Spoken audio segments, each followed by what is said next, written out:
Donc je suis Christophe Denmont, artiste peintre. J'ai fait des études en école d'art, à La Réunion, première et deuxième année à La Réunion, parce que je parle d'une époque qui est assez lointaine et du coup l'école était toute petite. Peut-être avant de parler de ça, il faudrait que je parle de là où ça a démarré. Donc en fait, j'ai découvert la peinture, j'étais en option art plastique au lycée, et j'ai découvert la peinture parce que j'avais un prof d'art plastique qui était peintre lui-même. Et en fait, j'ai découvert un peu sa bibliothèque en cours, et je me suis entiché de peinture à ce moment-là, et j'ai vraiment eu un grand goût pour la peinture, une boulimie pour toutes ces histoires de peinture. Et en fait, j'ai voulu faire les beaux-arts pour en savoir un peu plus sur la peinture, pour me poser pour avoir le temps de m'intéresser tout simplement à la peinture. Donc à l'époque, en deuxième année à La Réunion, on n'avait pas le diplôme, je parle de 1998. Donc je suis parti à l'école des Beaux-Arts de Marseille où j'ai fini le cursus. Et donc voilà, j'ai obtenu mon DENSEP à Marseille. Donc je suis passé d'une toute petite école à une école assez grande, je dirais assez gigantesque.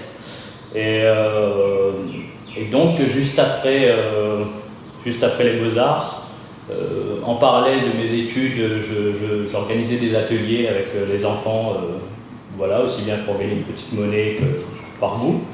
Et donc j'ai commencé à me poser aussi la question de l'enseignement, parce que je voyais qu'il se passait quelque chose, ça fonctionnait, ça m'intéressait. Et j'ai l'impression que c'était une continuité de mon travail, ça m'apportait de la fraîcheur aussi dans ma production. Et du coup, je me suis posé la question de l'enseignement sérieusement après l'école. C'était une époque qui n'était pas tellement propice non plus à la peinture, donc j'ai eu quelques doutes sur le métier de peintre à ce moment-là. Pas pour la production, mais pour en vivre. Et donc tout chemin faisant, je me suis inscrit à l'UFM à Aix-en-Provence, où donc je suis retourné sur les bancs de la fac pour passer mon CAPES.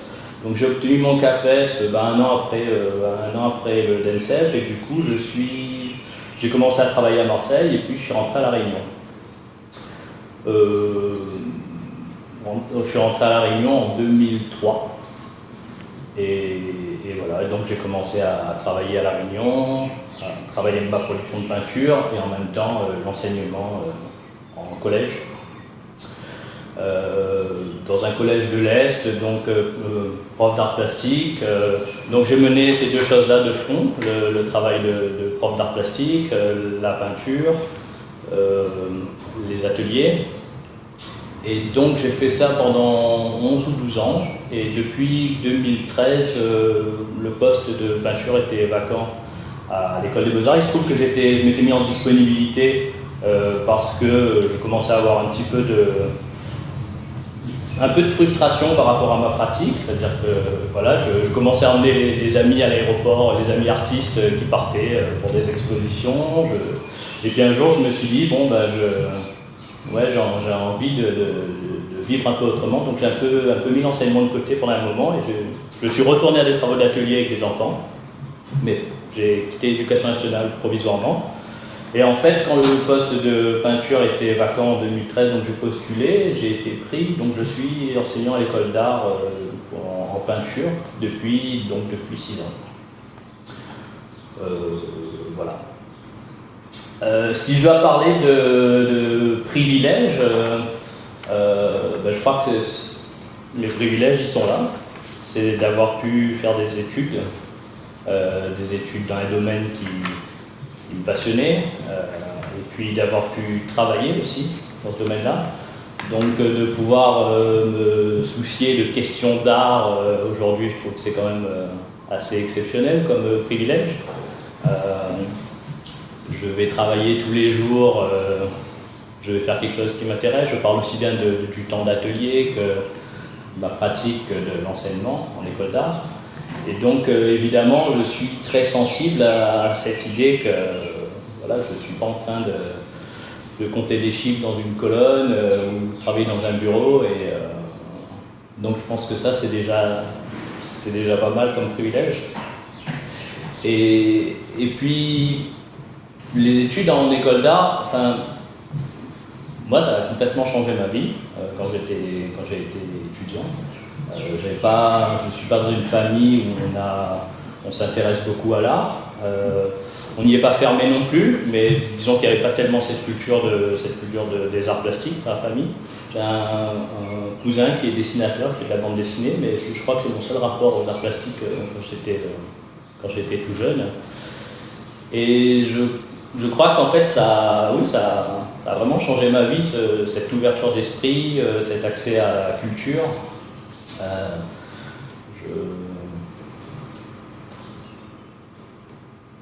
Je pense que je ne serais pas la même personne aujourd'hui et que ça a changé mon regard, ça m'a apporté des convictions. J'ai croisé des gens tout au long de ma vie qui avaient des convictions et avec qui j'ai partagé ces convictions-là, et je crois qu'aujourd'hui, c'est aussi ce que j'ai envie de transmettre en travaillant à l'école d'art.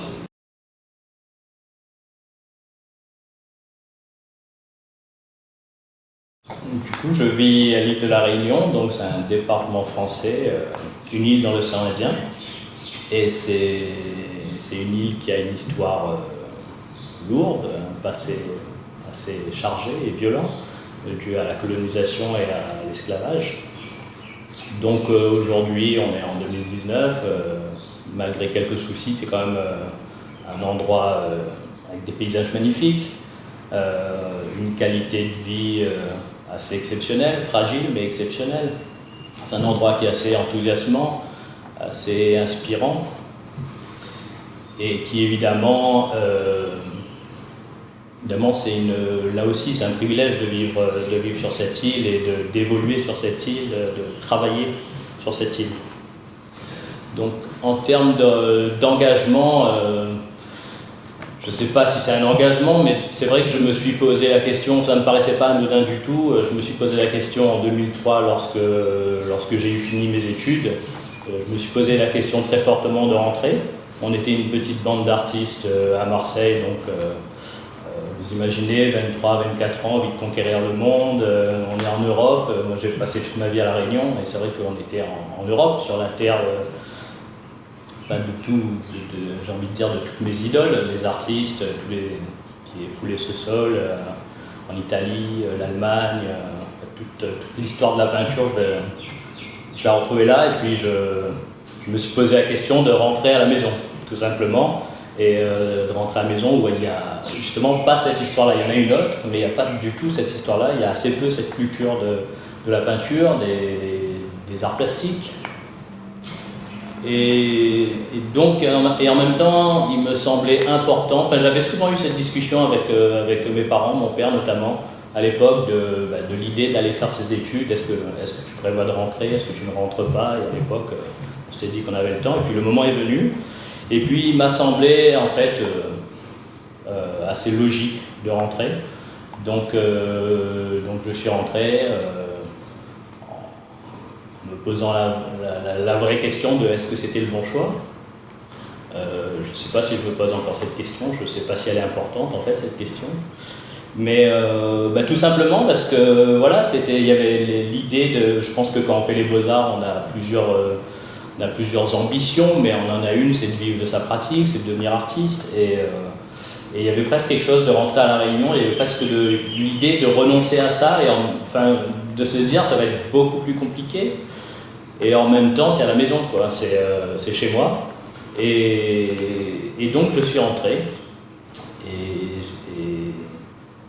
c'est assez intéressant parce que je pense qu'il y a évidemment, il s'est passé beaucoup de choses à La Réunion, il y a eu des artistes, mais finalement je trouve qu'il y a vraiment une scène qui est apparue, qui n'est pas tombée du ciel, mais il y a quelque chose qui s'est passé au fur et à mesure entre les années 2000 et 2010, et ça correspondait au moment où je suis arrivé. On était quelques-uns à rentrer d'école d'art, on était quelques personnes qui arrivaient de l'extérieur, y compris de l'étranger.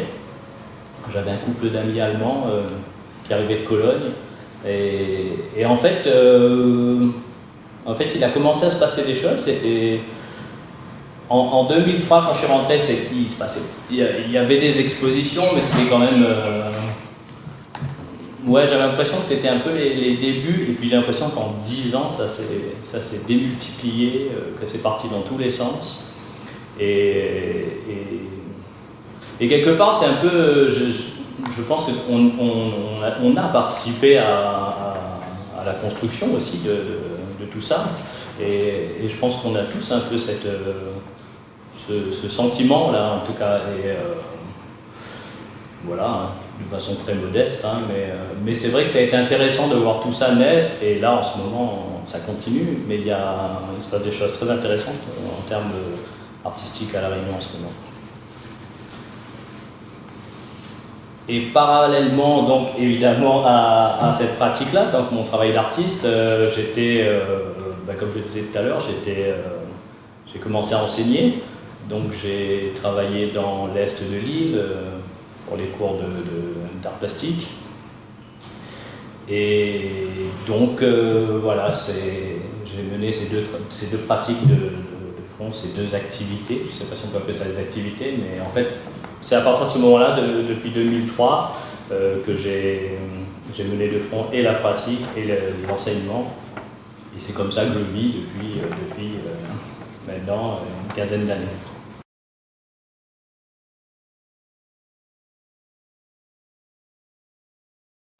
Alors à qui je m'adresse en ce moment, pour l'instant, je m'adresse à de jeunes artistes, des étudiants donc, en école d'art, donc des artistes en devenir, des étudiants qui sont en train de construire leur projet,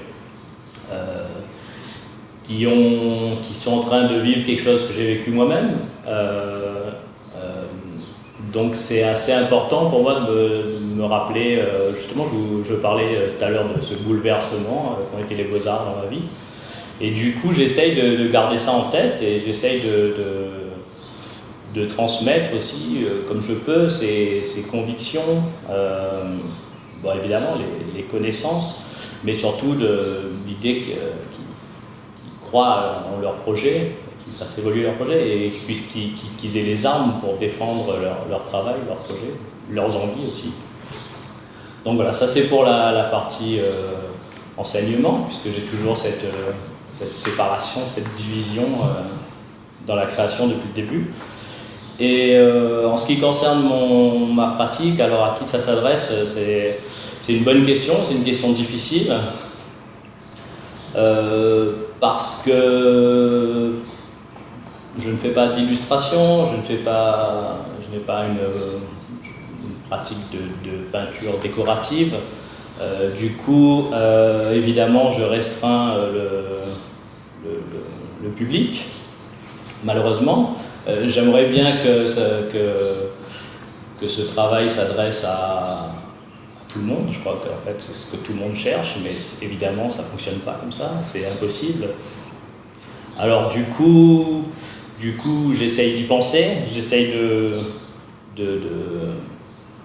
non pas de trouver des solutions, mais en fait je trouve que ce qui est très compliqué, c'est à la fois de ne pas être dans le compromis, à la fois j'utilise souvent ce mot de conviction, mais c'est vraiment ça, c'est-à-dire d'être fidèle à soi-même, à ce qu'on a envie de faire, et en même temps, il faut, j'ai pas envie de produire de la peinture. J'ai un ami une fois, un ami artiste, qui m'a dit que je faisais de la peinture pour peintre. Je crois que j'ai jamais rien reçu de plus dur à la figure. Et je trouvais ça assez horrible en fait de produire de la peinture pour les peintres.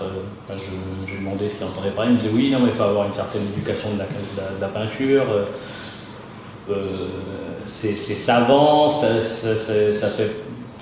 Il y a tout un champ de référence qui est questionné. Et en fait, oui, mais ça c'est ma petite histoire personnelle, mais ça m'intéresse pas en fait que la peinture soit vue comme ça. Et évidemment, l'idée c'est que ça circule, c'est que ça touche les gens, c'est que ça touche une certaine partie de la population. Mais en même temps, j'ai pas envie de faire de l'autre côté, j'ai pas envie d'être dans une pratique pour gens cultivés ou des gens de l'art en fait.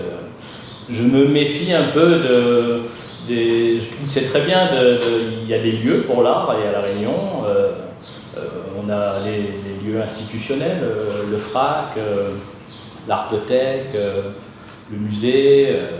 On a tous ces lieux très intéressants pour montrer les choses, mais en même temps on est dans des lieux et des milieux qui se croisent, qui viennent et qu'on attend dans ces lieux.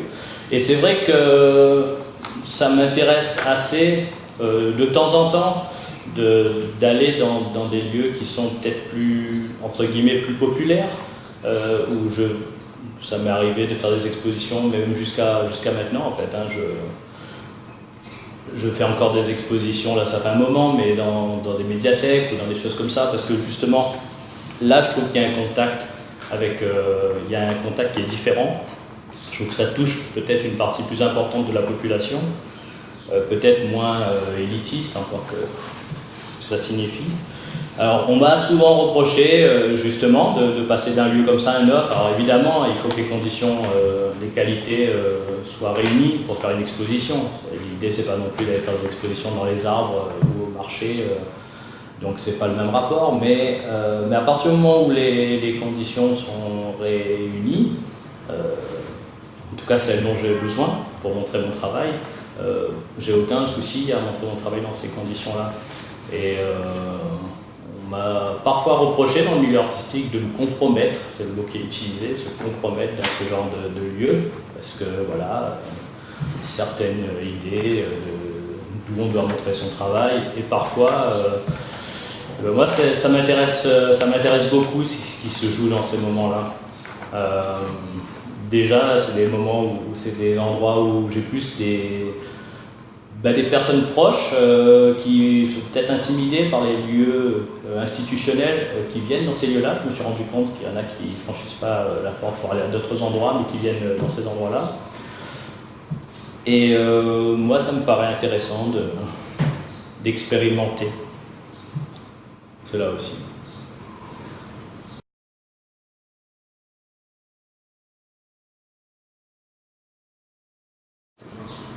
En fait, mes modes d'engagement, je ne sais pas si c'est vraiment de l'engagement. Il y a un engagement, il y a une petite chose dont je suis assez fier. Fier, le mot est peut-être trop fort, mais en fait, c'est d'avoir continué la peinture. Parce que, en fait, j'ai commencé la peinture au moment où j'ai l'impression que ça ne... c'est pas que ça ne se faisait plus, mais en école d'art, en tout cas, c'était pas le bon moment pour en faire. Et donc je parle d'une époque. J'ai pas eu du tout ce souci en première et deuxième année à La Réunion. La question se posait assez peu. En fait, on faisait de la peinture, on avait du volume, de la sculpture. Mais à Marseille, j'ai senti très très fort. Et pourtant à Marseille, il y avait encore toute l'équipe de Otard, Clément Tsevich, Delbès, Jacquard. Il y a pas mal de peintres. Mais bizarrement, la vidéo et la photo avaient pris beaucoup d'espace. Et alors c'était très étonnant parce qu'on avait toujours ces critiques dans des suivis de projets, dans les bilans, diplômes du rapport à la peinture, aux nouvelles technologies, comment ça se fait que tu t'intéresses pas aux nouvelles technologies. Moi j'avais cette boutade à l'époque, je disais si j'utilise une photocopieuse. On répondait par la blague, mais c'est vrai que la question se posait très fortement et ça revenait, c'était assez entêtant. Et en même temps, c'est drôle parce que j'ai jamais eu autant d'espace qu'à l'époque. Comme je disais, après les Beaux-Arts de La Réunion, donc je suis arrivé dans cette très très grande école où il y avait des ateliers immenses. L'école me paraissait désertique. C'était l'inverse en fait à La Réunion. On était 70 en première et deuxième année, une fourmilière comme ça avec très peu d'espace. Travailler dehors, travailler dans la rue. Et en fait, je me suis retrouvé dans cette immense école à Marseille avec... J'avais l'impression que les ateliers étaient vides. Je croisais quelques étudiants de temps en temps, mais j'étais assez surpris par ça. Et donc des ateliers immenses. Et en même temps, il y avait beaucoup de gens il y avait la queue dans les ateliers vidéo, il y avait la queue dans les ateliers photo. Je me rappelle, je m'étais dit... sous le coup de la pression, je m'étais dit ouais, en même temps je suis peut-être en train de passer à côté de quelque chose, donc je m'étais intéressé à louer une caméra et puis j'avais coucher sur le papier quelques petites idées comme ça de travail. Et puis ça partait vraiment, enfin je me mettais un peu le pied sur la marche quoi, pour voir ce que ça donne. Et puis en fait, il fallait que j'attende un mois pour avoir une caméra, parce que tellement il y avait de monde. Et en fait j'ai laissé tomber. Et puis je suis retourné à l'atelier et en fait c'est incroyable parce que les écoles, donc cette école-là, mais beaucoup d'écoles de France, étaient conçues en fait pour la peinture, enfin c'était historique quoi, les ateliers immenses. Et donc moi, je n'ai jamais eu autant d'espace pour travailler que quand j'étais étudiant. On était 2 ou 3, on était avec 2 autres réunionnais d'ailleurs, Jean-Marc Lacaze et Freddy Duriès. Et donc en fait on avait un atelier immense comme ça, avec une mezzanine.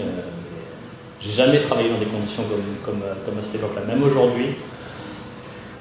Et en fait, voilà, de continuer ce travail-là, déjà ça a été de continuer ce travail de peinture malgré tout ça. En même temps j'ai croisé des gens convaincus et qui m'ont convaincu du médium.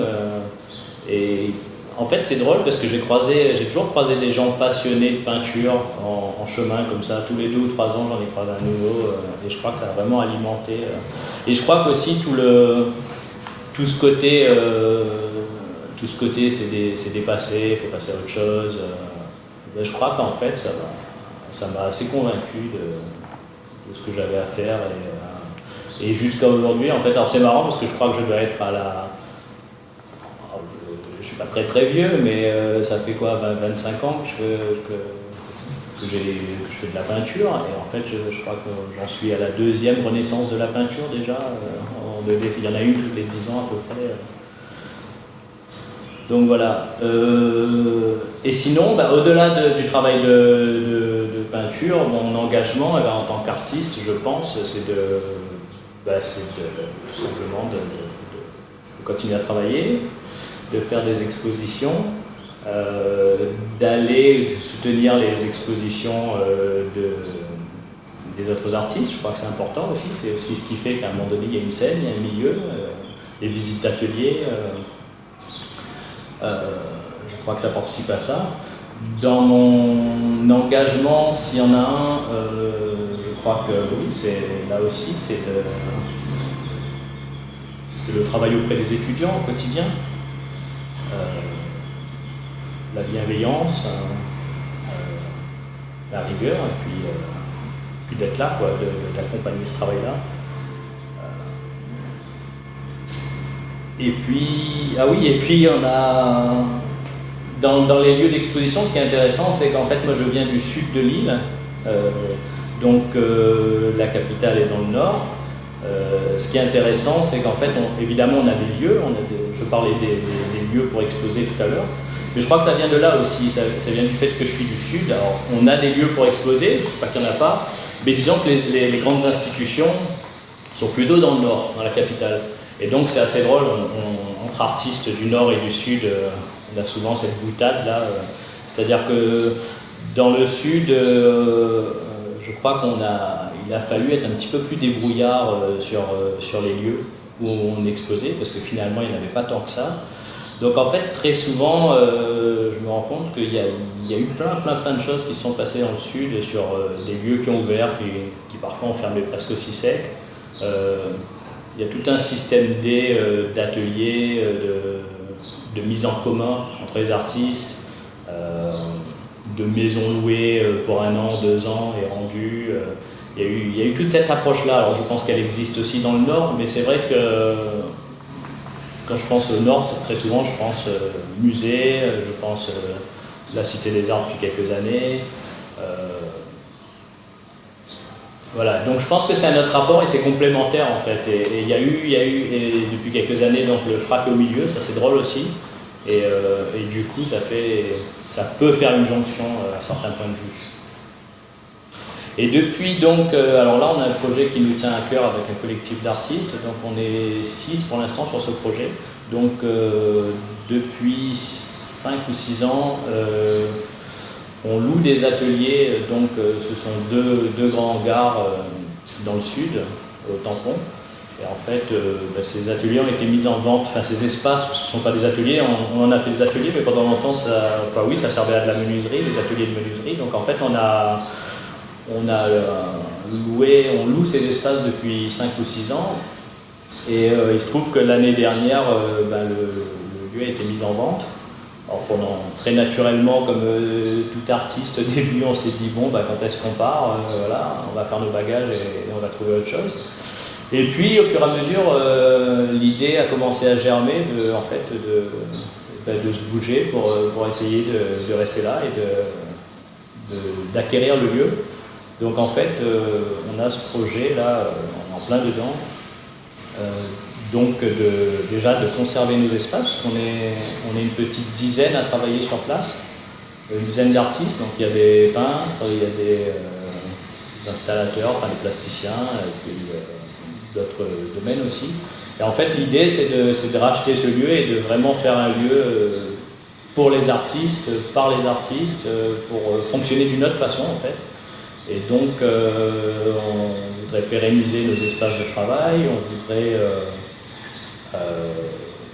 on prévoit une salle d'exposition et du coup, construire cette ligne éditoriale aussi. Qu'est-ce qu'on a à dire à 10 personnes, où est-ce qu'on se retrouve, avec quelles exigences. Et puis, tous les projets associatifs qui vont avec, je ne sais pas si c'est un café culturel, je ne sais pas si... Enfin voilà, c'est un projet qu'on est en train de construire et qui me tient à cœur et qui là aussi, pour moi, crée du lien entre les artistes. Et ça aussi, ça fait partie des dispositifs. Là pour le coup, c'est un dispositif, je trouve, important pour la suite des événements d'ici l'année prochaine.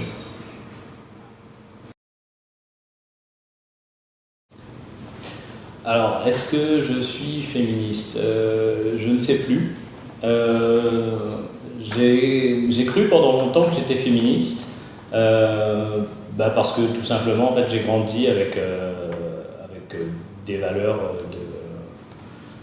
d'égalité, ou je sais pas, j'ai bien vu quand j'étais enfant que mes petites cousines, ma sœur, avec quelques interdits, ne jouaient pas de la même façon, et des choses qui étaient, les garçons avaient une plus grande liberté, je l'ai vu. Mais en grandissant, j'ai des parents qui avaient une relation très, sur ce point-là, homme-femme, ça fonctionnait, j'ai l'impression, de façon équilibrée. J'ai ni vu chez mon père, ni moi-même, je n'éprouve de plaisir, de domination ou quoi que ce soit.